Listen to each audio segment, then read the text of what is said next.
Good morning. I'm super excited to build you up with God's word for today. We're going to look at a few verses from the book of Galatians. And we're going to start with Galatians chapter 1, verse 9 and 10 this morning. And it says, I'll make it clear, anyone, no matter who they are, that brings you a different gospel than the grace gospel that you have received, let them be condemned and cursed.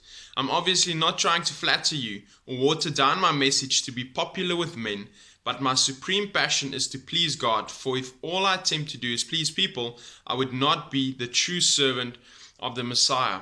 And Paul was making it radically clear here that there's one message that he went out and he was set out to preach, and that was the message of the gospel. And not any gospel. The message of the gospel specifically talks about the grace of God. Paul used the words interchangeably or together always. It's the gospel of the grace of God.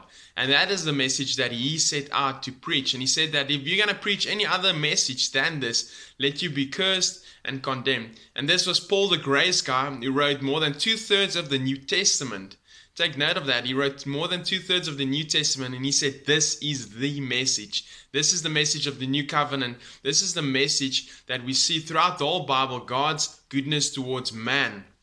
And I want to encourage you with this word. Paul went further and he said in verse 10, I'm not trying to be popular. I'm not trying to please people. Because a lot of times what happens is when we're trying to please people, we can't please God.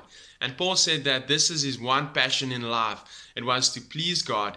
And in doing so, he knew that pleasing God is preaching the message of grace, preaching the message of God's character and his goodness. And I want to encourage you with that word for today. Get to know God, get to know his goodness, get the message of grace rooted and established in your heart so that you don't try and go and share another message or misrepresent God and who he is.